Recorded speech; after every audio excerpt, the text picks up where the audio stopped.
Good morning, everyone. Thank you. Let me try that again. Good morning, everyone. Thank you for joining us for this Friday Science of Autism talk. I'm Carrie Sassu. I am the former director of the Center for Excellence on Autism Spectrum Disorders here at Southern.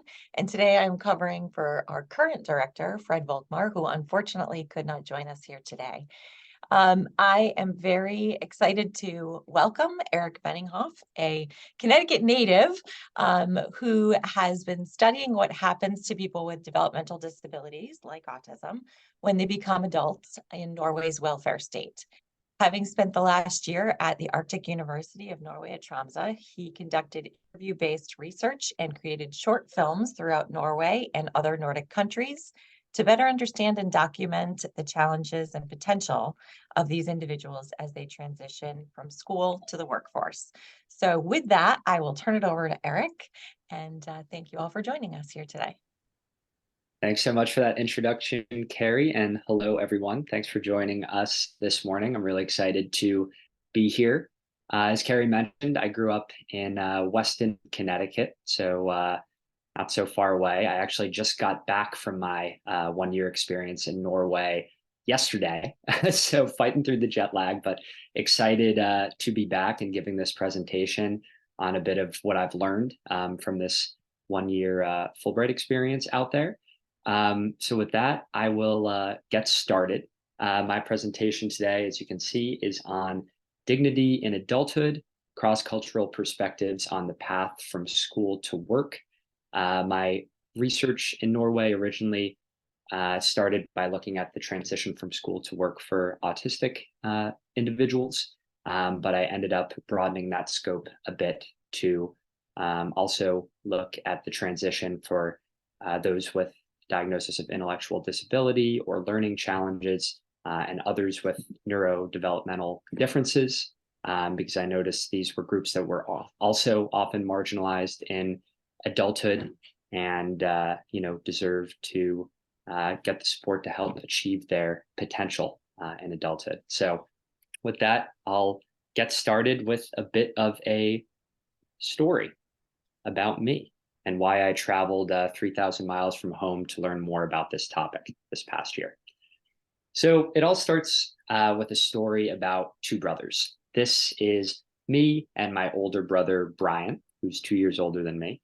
As I mentioned, we grew up in the small town of Weston, Connecticut. And Brian and I, from the start, were always very different. People always said he was the cuter baby, but I'll let you guys be the judge of that.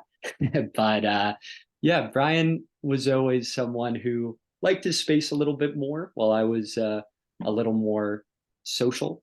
And, we always had a great time and got along well as kids, but, had our differences. And Brian often had things a little more challenging through no fault of his own. He was diagnosed with autism when he was 2, as well as an intellectual disability and a motor speech condition called apraxia, which had a significant impact on his life growing up.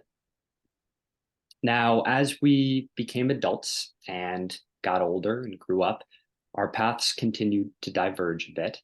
After high school, Brian went to a boarding school for a little bit in Massachusetts before moving back to Connecticut several years ago and moving into a group home with a couple other young adults.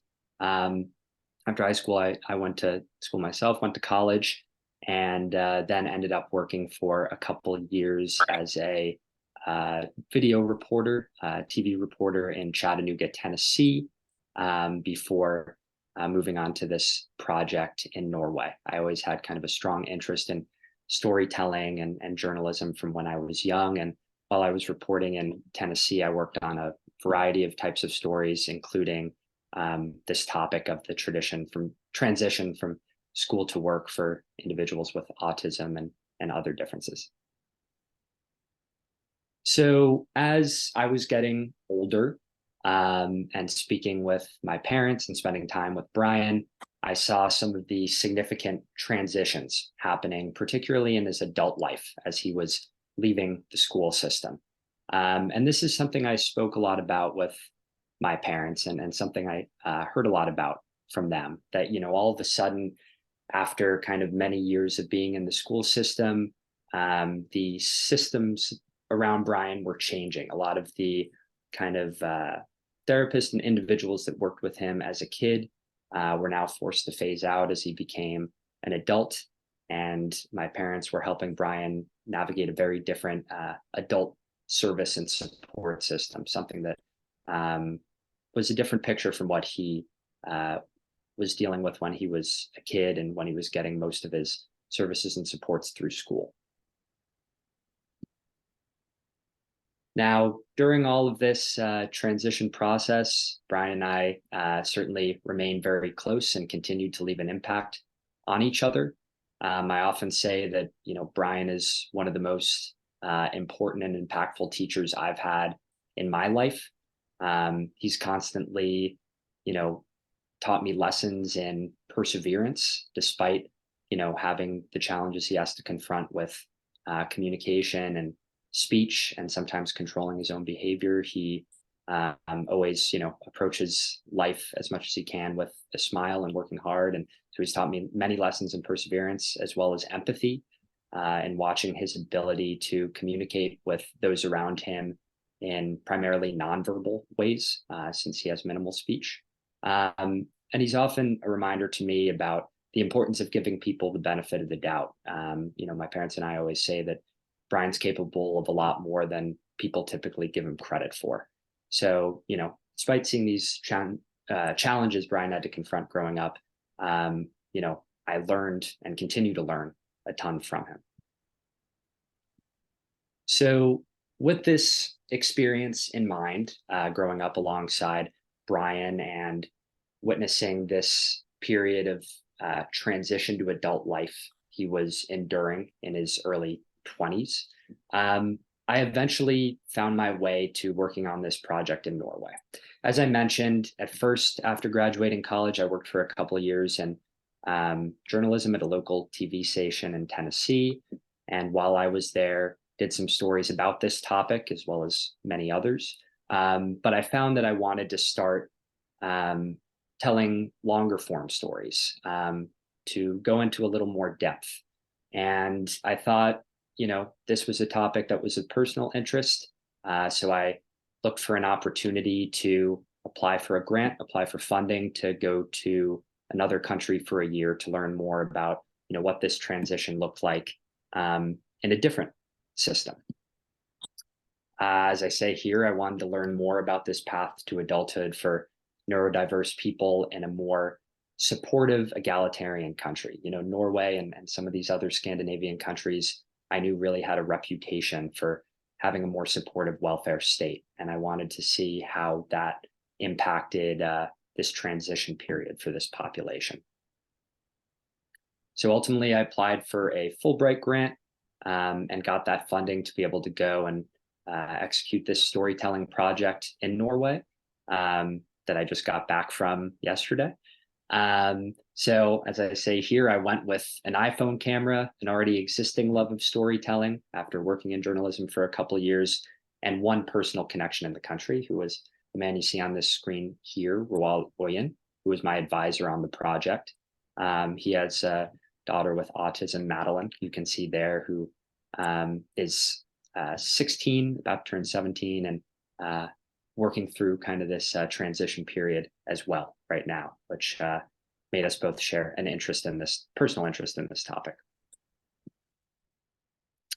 So even though I just started with that one connection, over time, I was very fortunate to meet some very generous and interesting people, and built a network, and was based way up north in Norway, in Tromsø at the Arctic University up there above the Arctic Circle, but traveled a lot throughout the country to create a variety of these short films, about 6 or 7 short films about the transition to adulthood for various individuals in Norway, and what their experience was like going from school to work.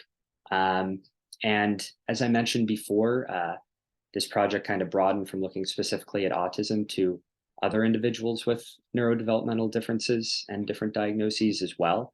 And I wanted to, meet people and learn about experiences from people who had a variety of different needs and abilities. And so that's kind of how this all came about. My storytelling approach was largely because of my background and interest working in journalism for a few years, and also because I wanted this work to become more accessible outside of just academia. I wanted to create something and tell stories that, someone who might not have a ton of experience in this field could, understand and hopefully relate to in some way.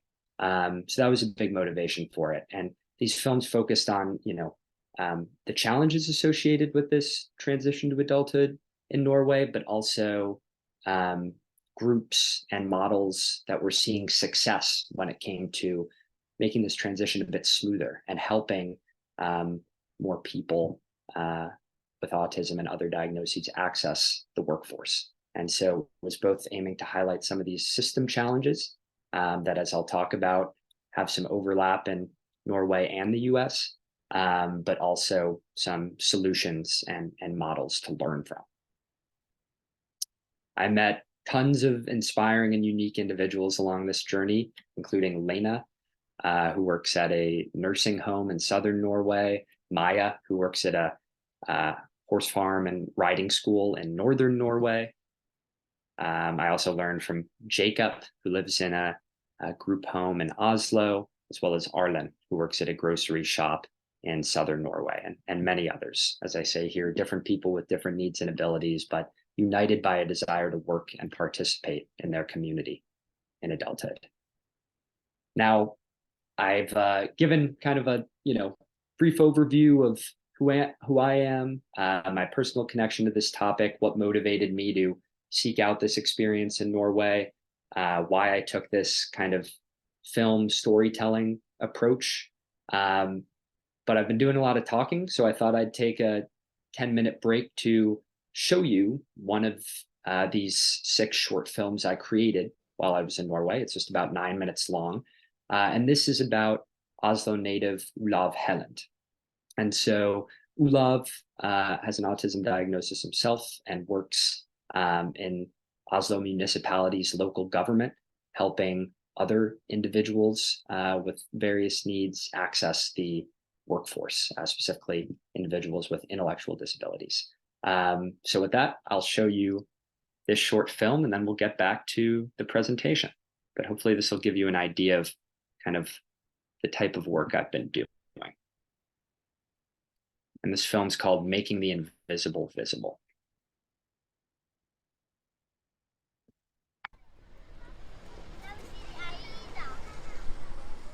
When Olav Helland was in high school,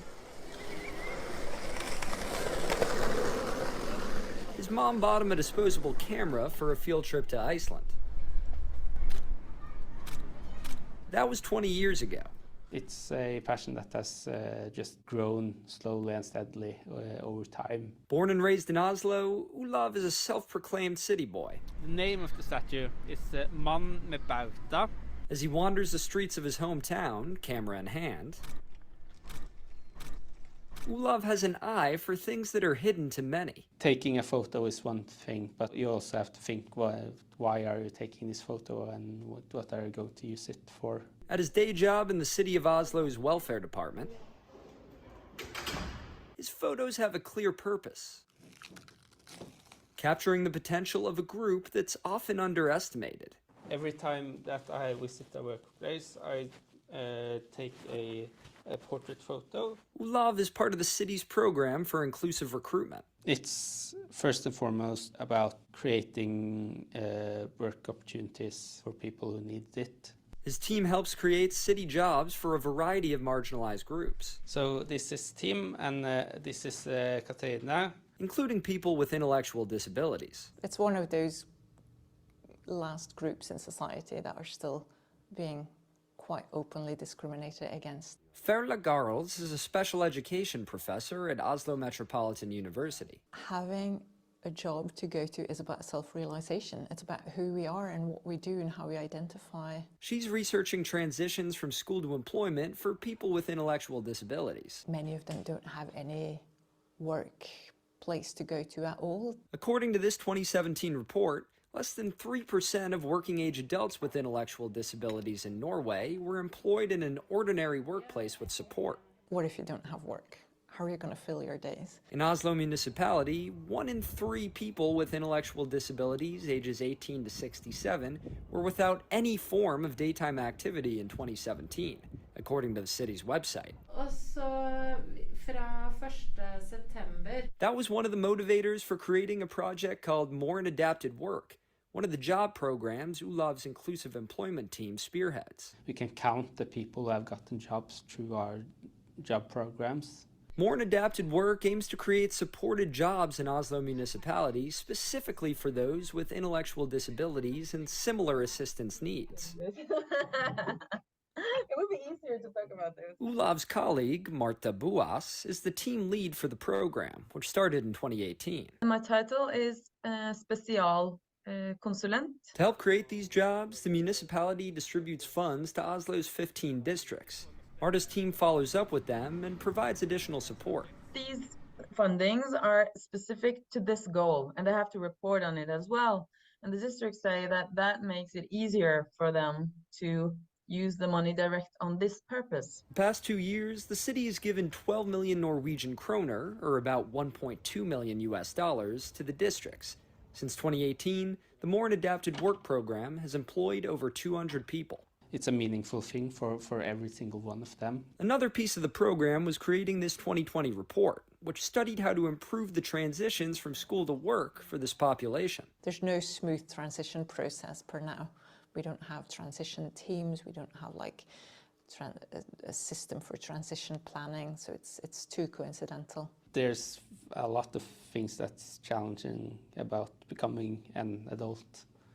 And there's so many things you have to figure out. Olav can understand these transition challenges more than most, as someone who himself has an autism diagnosis. I often think to myself, yeah, what kind of support and services would I have needed when I was younger? He faced a long, hard road before landing at his current job. Multiple times I've gotten burned out from my attempts to finish my studies, to function in the workplace. Olav says nearly all his support as a kid was directly attached to school. So once he aged out, he saw much of it disappear. I wish I had some more help figuring out those things, figuring out what I wanted to be, how to be a functioning adult. It's a feeling shared by many young adults with a variety of developmental disabilities. If we don't have any structure in place, like a system that works, then many of them just fall through. In their report, Olav and Marta's team identified several of these transition challenges, including a lack of job training during upper secondary school. The school curriculum could be more adjusted if they knew what the students would like to do after. And the need for more collaboration between families, schools, and government services. One main thing was that the planning started too late. But they also proposed solutions, including the creation of a new role within Oslo's districts called a transition coordinator. Their main goal is to, as far as it's possible, to secure work or activity after school is finished. Marta says students attending adapted education in smaller groups would be entitled to one of these coordinators from age 16. To accomplish their goal, they push for planning early, and they get the people in the same room that are supposed to talk together about the planning. Her team says 3 of the departments working for the city government are now discussing if and how this new role could be implemented. My hope is that those who want to work get that chance. While Olav wishes he himself got to this point sooner. For the first time in my life, now that I'm in my mid-30s, that I'm starting to find some sort of work-life balance. He says he's glad to be where he's at now. The most important thing is that you get where you need to go and not how fast you get there. Helping others get to a similar point. I like feeling useful. By working here, I feel that I am useful. And using his favorite tool to showcase their stories. This is Øyvind. He works at the Oslo Central Fire Station. Inspiring hope and further change. Thank you. Along the way. It's been very important actually, because we have to show who these people are and give them a voice, and tell their stories, and speak to the heart. And he does that. What do you like about your job? Hva liker du med jobben? Everything. 36-year-old Øyvind Berg Johansen has worked at Oslo Central Fire Station for over 6 months. Og det redning. Alt sammen. It's a job Olav's office helped create in partnership with Helt Med, a group that helps employ people with disabilities in the ordinary workplace. Viktigheten jo å ha noe å gå til. He says the important thing is to have something to go to and have something to do every day. Olav helped translate as we spoke to Øyvind about his job. He says he has never been so happy at a workplace before. Øyvind gave us a tour of the station, showing off old pictures. I like the one with the fire constables on the bicycles. It's really funny. Telling us about some of his tasks, and eventually leading us to his very own office. Here is my place. Where he proudly displays Olav's picture. As the doors closed and we said goodbye, Olav's power as a photographer and person once again came into focus. A desire to make the invisible visible, ensuring everyone and everything has a chance to be seen. In Oslo, Norway, I'm Eric Benninghoff. Alrighty. Thank you guys for watching that. Not that I gave you much of a choice.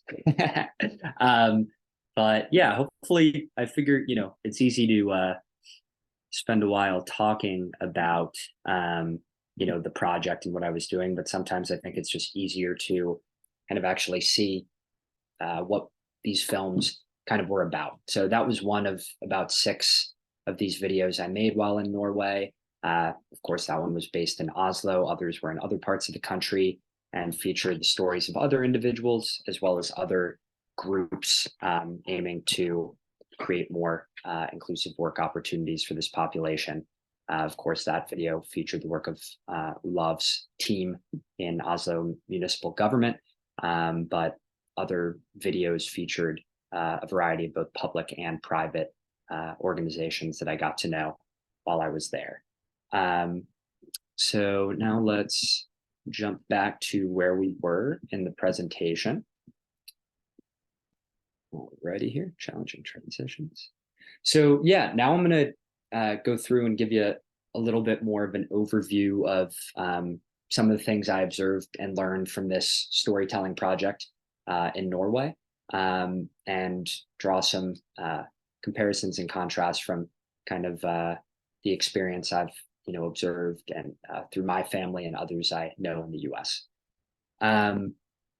So as I mentioned, this all kind of came about starting with my personal experience with my family and talking with my parents.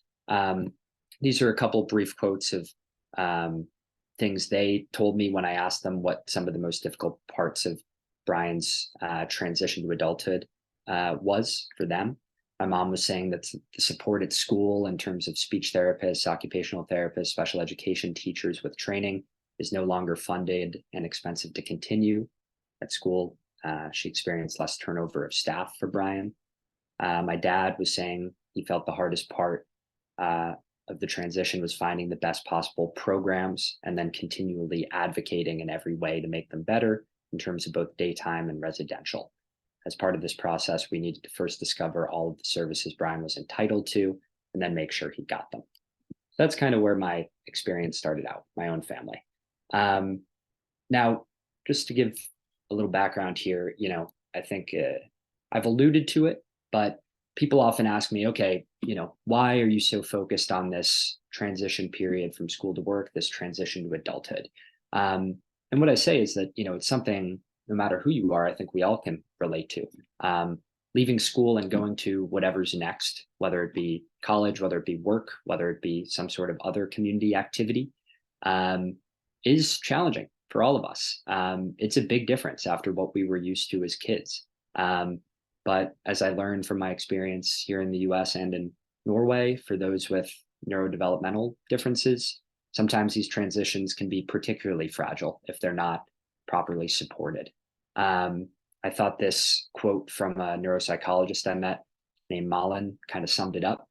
She said they have their routines at home and school. Everything is often within their frames. And then all of a sudden, everything has to change. School is done. Maybe you're moving from home. And this is a group where changes can be particularly hard. So you have these systems changing around the individual. And it's important to, I think, focus more resources and attention on making these transitions smoother, because when they aren't smooth, the cost can be high from both a, mental health perspective, and also because a lot, I think, is lost from an economic and employer perspective when a group of capable individuals who can, contribute in meaningful ways when given the proper support isn't utilized.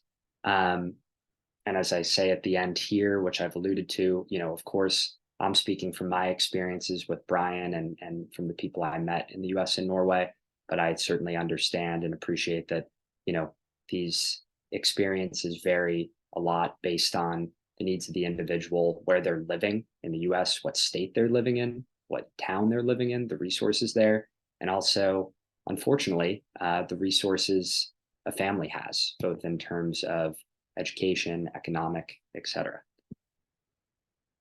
Now, my project focused primarily on inclusive employment. Of course, that's not the only thing that people can transition to out of school. There are other options as well, but I happened to focus on this for my project. And one thing that hopefully came across with the video about Olav, that was a common theme throughout the interviews I did, was that work is more than a salary. It's a source of meaning, pride, and self-worth. I mean, when you meet someone new, a couple of the first things we often ask is, what's your name and what do you do? So it's, in our society, an important part of who we are. Dr. Volkmar mentioned, when I was talking with him about this project, this idea that having a job is central to how people feel about themselves. An autistic adult I met for one of my videos said, having a job made me have confidence because I felt like I could do something. I'm good at something. I'm not useless. So I think it's, work can be something that's very much important to us internally, but also can, when properly supported, give us all a path to greater socialization in our community and a feeling of being included and participating in the community. I also mentioned here that it can be one important aspect of quality of life. Of course, it's not everything. As this neuropsychologist in Norway, Malin, who I mentioned before, said, what's important in your own life? It's not only work. We need so much more. It's also important to, work on mental health, skills of independent living, other activities in our community. Work is just one aspect, but it happened to be one of the key aspects that my project focused on, which is why I'm talking most about that. And I think it's super important to mention that, yes, work can give this population and all of us something meaningful for ourselves and themselves, but that also it's a two-way street. I think employers can have a lot to gain when it comes to, employing people like Olav, for example, in their organization, who can provide very different perspective. I think it's important for employers to, see the value and opportunity in difference. So we alluded to some of these. I'll run through them quick. But some common themes of, this transition in the US that unfortunately have some overlap in Norway and many other countries as well. This idea that school's no longer in the picture, that you have a different set of staff coming in when you're transitioning from child to adult services. Some of the childhood services and therapies may no longer be funded like they were before age 21. There aren't enough inclusive supported job offers out there for those who are, able to work in some capacity. And that it can be really challenging for individuals and families to, figure out what's available in terms of services. And then finally, especially in the US, but between counties in Norway as well, you see variation in terms of, what's offered to individuals depending on where you live and what state you live in. And finally, this idea that family resources unfortunately do matter. And that's something that I heard from several parents in Norway as well, that perhaps financial resources don't matter as much when it comes to, helping give their child a smoother transition to adulthood, but resources in terms of time and understanding of how the system works and who to reach out to and connections still matter even in a more equal society like Norway. So you're probably curious to hear a little bit more about, what I learned from the experience there. I will say, and I think it's very important to mention, that from my observations, Norway's welfare state is very robust and supportive. And my personal opinion is there's a lot that the US can learn from Norway in terms of when it comes to free access to healthcare, as well as public education, through university level.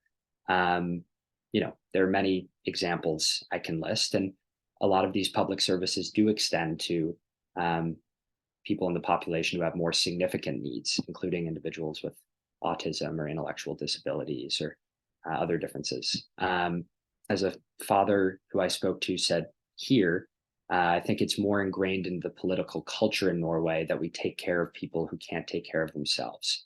But as I've mentioned, that's not the whole picture.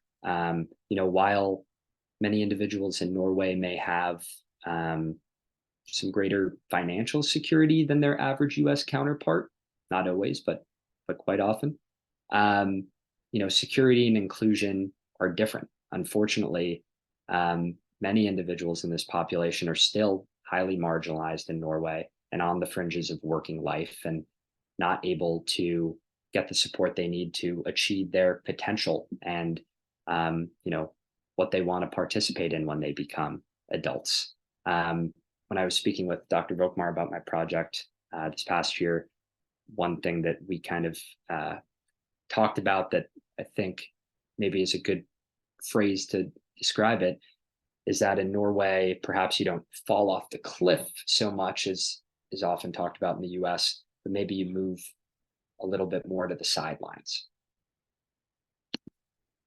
Now, I found these statistics specifically for working age adults in Norway with intellectual disability, just to give an example of some specific numbers of the employment situation in adulthood for this group. And while there aren't easily available statistics on it, researchers have made estimates based on figures from various studies. So based on those figures, only about 25% of working age adults with intellectual disability are employed. About 80% of those are in segregated settings. About 50% spend their time in municipalities' day activity centers, which can include a variety of work or leisure activities. And about 15% don't have a daytime activity at all.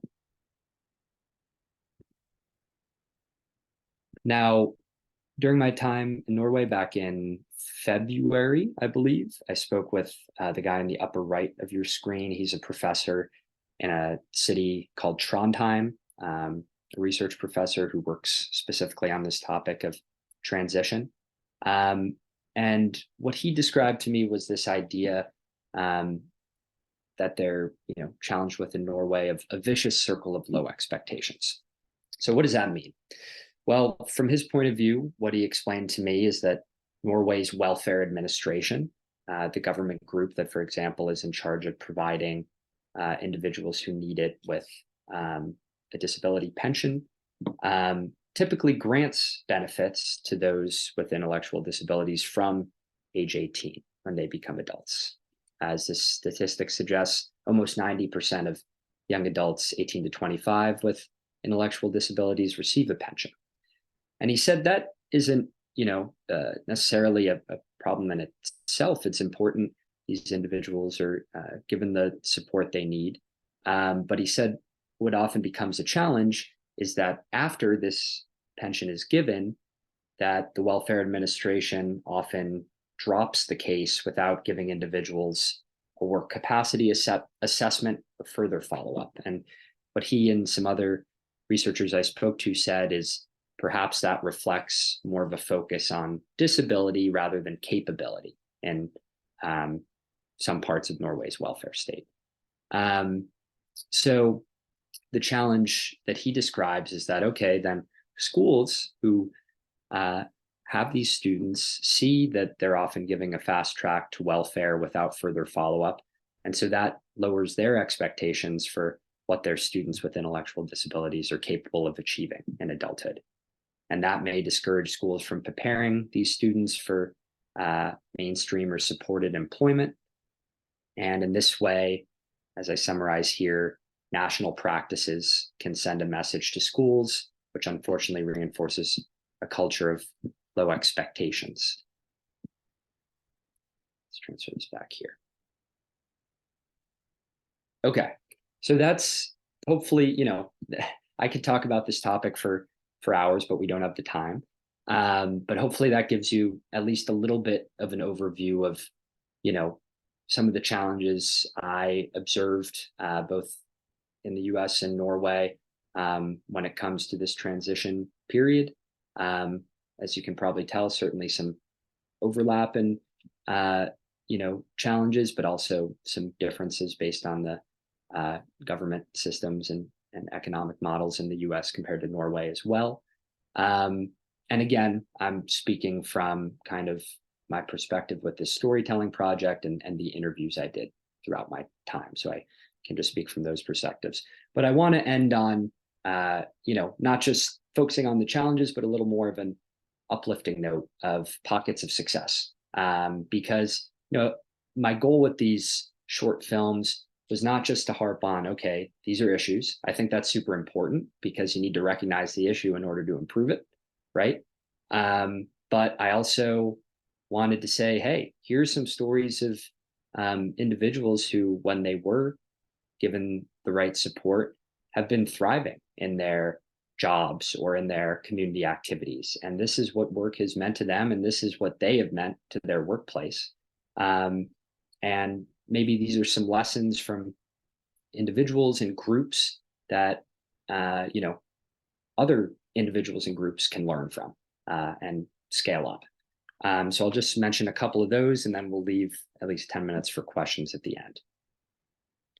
Okay, so you already learned a little bit about Olav's group in Oslo, about their team in the municipality. But another group I spent a lot of time working with this past year was a group called Helt Med, which translates essentially to like all in or totally in. And this is a largely government funded but privately run organization throughout Norway that has spent the past 6+ years developing a work inclusion model specifically for those with intellectual disability, developmental disability, and learning challenges to enter the mainstream workforce. Now, this organization is targeted specifically to individuals who receive disability benefits, but are also interested and motivated to work in the traditional job market. So it's not for everyone, but it's one possible solution for some individuals.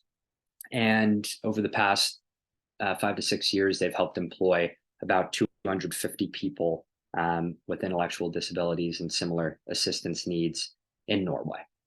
And they're looking to try to incorporate some of their model into the larger government system so that they can have an impact on even more individuals. So just very brief overview on how it works. Essentially, Heltme, the organization, builds partnerships with various companies throughout Norway that are interested in trying to create jobs for this target population. And they work with the companies to basically assess, okay, what are areas they need greater support in and more manpower in, and then what are the abilities of abilities of a lot of these individuals they work with to be able to contribute in these workplaces, and can we find a gap between, or a connection between the abilities of the individuals they're trying to employ and the needs that these workplaces have. So then once they work with these companies to try to come up with some of these jobs, Heltme will post them on their website for people to apply for, just like any other job. And those who apply will have the opportunity to go through 2 rounds of interviews. The idea being that for a lot of these people, it might be the first job application process they've ever gone through. And so the first round is with people from the organization Heltme to hopefully give them a little bit more of a level of comfort, because these are staff who have a better understanding of working with this group of individuals. And then the second round interview, if they make it to that, will be with both someone from Heltme and the company, who also makes the final decision on whether they're going to employ this person, this job seeker. And so after these interviews, the person selected gets a 4-week trial period, basically to give the job seeker a chance to see if this would be a good fit, but also to give the employer a chance to see if it'll be a good fit for them. And according to Heltme, about 80% of those who get the trial period end up getting hired more permanently after. Now, those job seekers who do get hired get a small wage in addition to the disability benefit that they're getting from the government, from the state. Now, one of the most important aspects of the program that Heltme really focuses on is, once someone has gotten hired, providing lasting support that goes beyond just the initial hiring period. So they work with, use some of the government funding they've been given to work with local firms that provide job specialists throughout the entire tenure of the employment experience for this individual. For example, Sebastian here you see on the left works at in the kitchen of a health center in Oslo, and he was given a job specialist from when he started that position, and still has that job specialist a few years later now. And that's someone who, if he needs some help or some work navigating a conversation with his employer, he can speak to about that. Someone to kind of bridge that gap between employee and employer. So that's something they really emphasize. So this was an organization I thought was really interesting in Norway. Of course, we have some service providers that do similar kinds of work in the US. But I thought this was a group that others could perhaps learn from and take maybe pieces of their model and try to develop it into the programs and services they offer. So I just wanted to give one example. And I created one of the videos I made, one of the films I made was about this group. And you can find those other films on my YouTube channel, which if you just type in my name, Eric Benninghoff, those will pop up if you're interested after. So the last 2 slides here I have before questions are just a few common themes that came up during my interviews and during the production of these films about some lessons that, these school service providers and employers in Norway provided me in terms of things that they felt made the transition from school to work go better for the people they work with. So one thing that frequently came up, and I think this certainly applies in the US as well, is trying to create vocational opportunities for this group while they're still within the comfort of the school system. Giving people a chance to start developing an employable skill set while still within school, so that it's not such a gap of, okay, we're finished with high school, and then what are we doing now?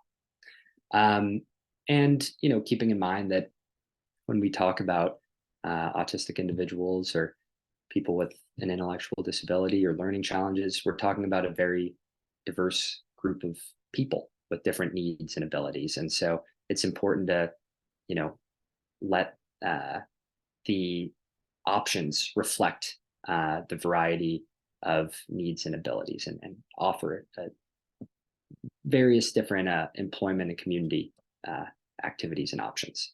And also talking to the person themselves. What do they enjoy? What do they thrive at? What do they want to do? And something that came up a lot with the organizations like HealthMed that I spoke with is, meeting their job seekers with a specific understanding of their diagnosis, and also their individual personality. As HealthMed does, trying to build partnerships with local companies to bridge that gap between what do some of these companies need and what are some of the job seekers they work with thrive at, and trying to bridge that connection. And then finally, trying to learn from and collaborate with other schools and service providers and companies that have been seeing success to learn from each other and develop best practices. Finally, last slide here. I think a key takeaway from this past year in general, and speaking to the people I've met, is that most of us have a lot of the same, needs and desires when it comes to living an adult life with dignity. Even though, of course, you need to provide support that's individualized, some of these desires and needs are transcendent. I think this idea that, people play up to or down to the expectations they're given. And so that typically, maintaining higher expectations for individuals is more conducive to seeing success and keeping in mind that, hey, this is a group of people that does have a lot to offer in adulthood. And also this idea that, we all need to be challenged and simulated to a degree within reason, of course, to live up to our potential and to feel we're living a life of dignity. And that's important, even if it might look very different for someone who can live largely independently versus someone like my brother, who has significant support needs.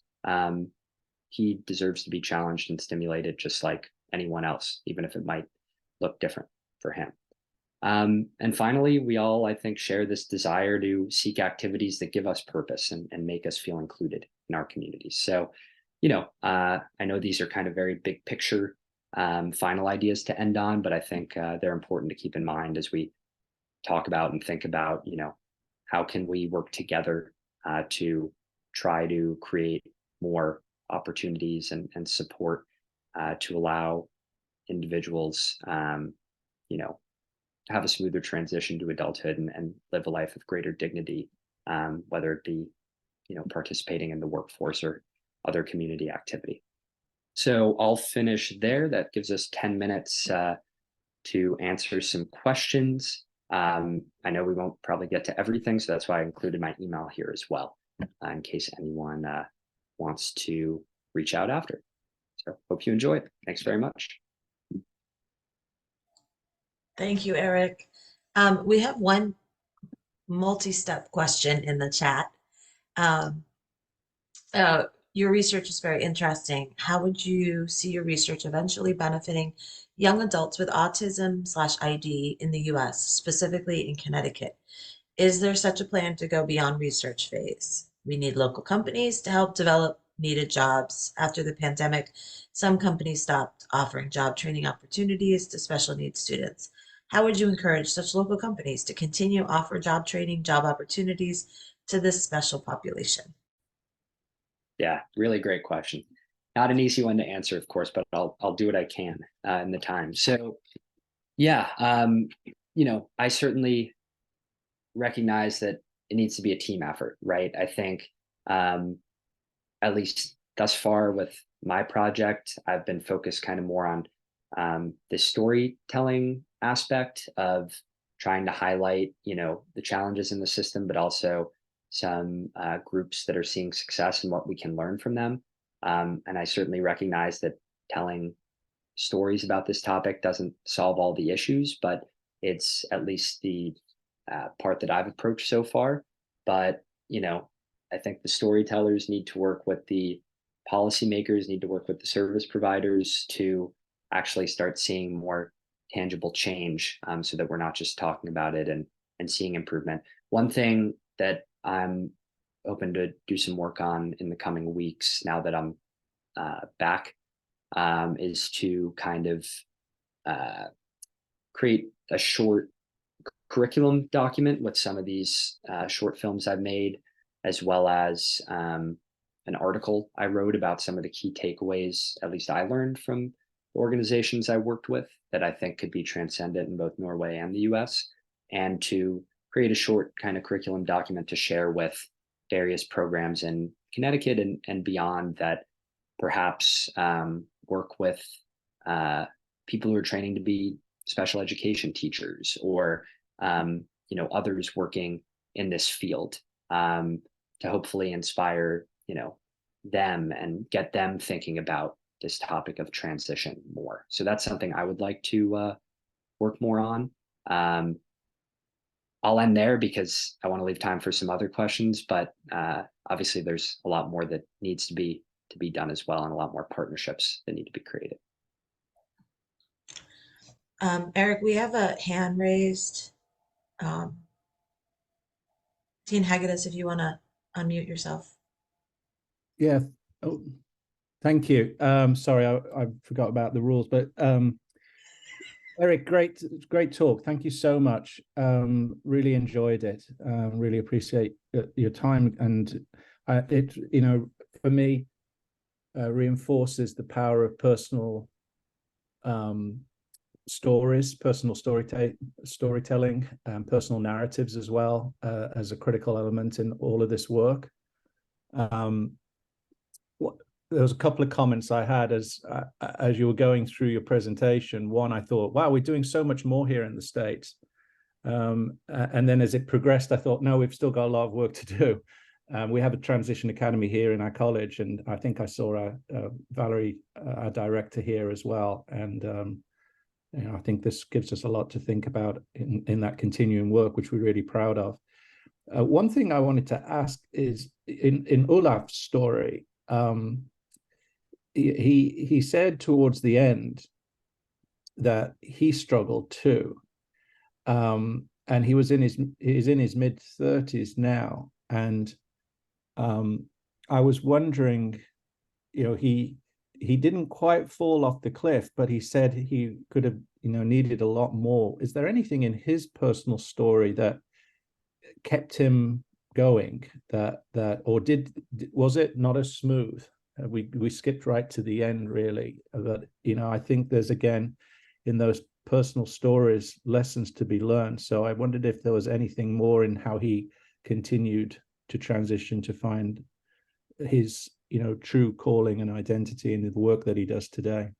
Yeah, really good question, and thanks very much for those comments. I appreciate it.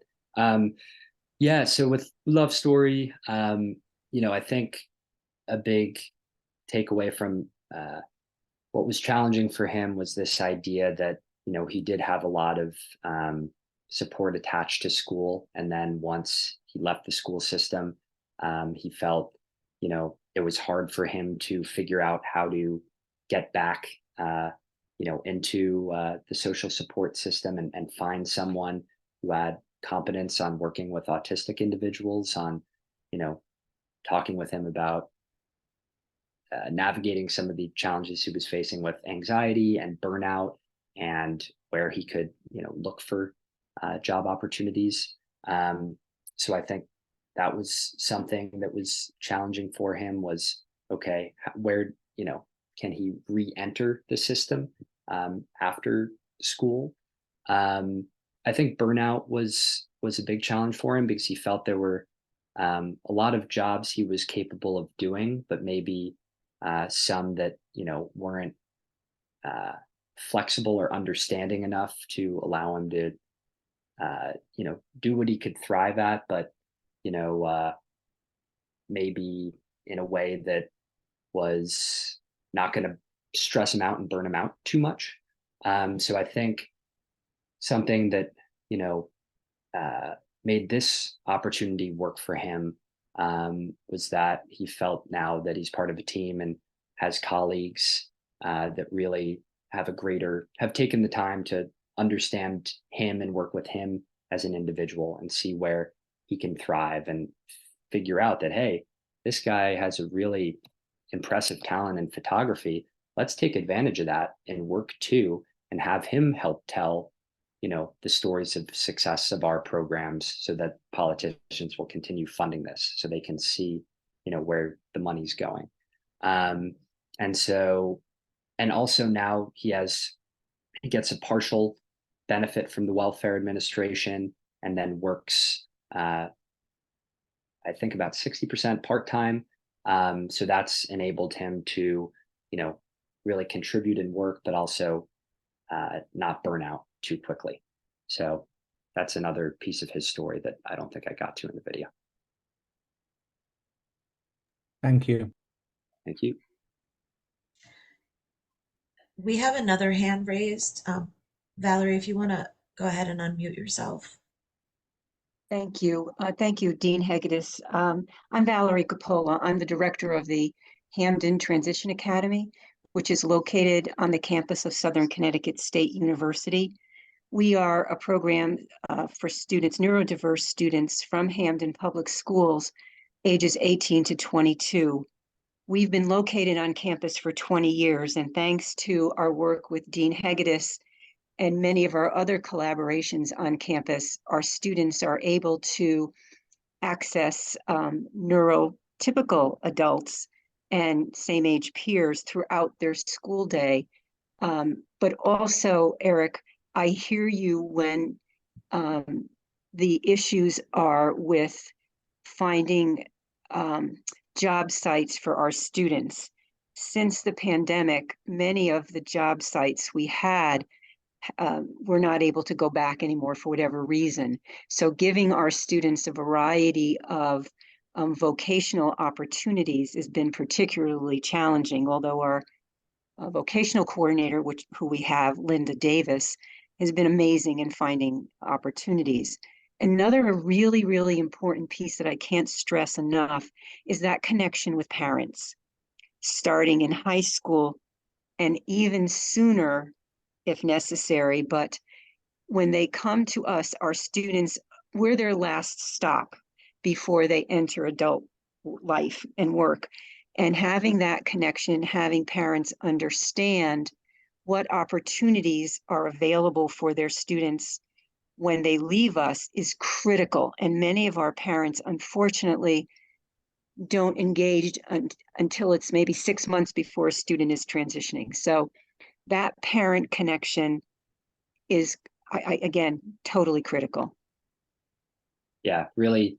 Thank you for those points. Really great points, and also great to hear about the program you guys have in Hamden. I'd love to learn more about it myself. And it reminds me of a program a little bit that I worked on a story about when I was in Chattanooga before Norway at Chattanooga State University. That was a culinary program that matched neurodiverse students with neurotypical peers, so that they kind of had a mentor to work with in a culinary class, and then also gave them an opportunity to work part-time in the community at a restaurant or hotel or something like that, to try to, as we said, build up more of an employable skill set and get some practice at this quote unquote last stop before what comes next. So I think programs like that are super valuable and important to learn from. So thanks for those points. And yes, super important about involving parents and starting those conversations early so that we're not, just figuring it all out at the last stage. Eric, I thank you so much. It's 10:02, so I just wanted to kind of keep to our schedule. But I appreciate you coming on and talking to us. And I'm sharing our Science of Autism fall flyer for everybody. If you haven't seen, we've filled each month through December. So please go and register. Same registration link as usual. We have some great presentations coming up. We hope to see everybody there. And Eric's YouTube channel is in the chat if you want to take a look at that and see the rest of his videos from Norway. Thank you, Eric. Yes, my pleasure. Thank you so much for the opportunity.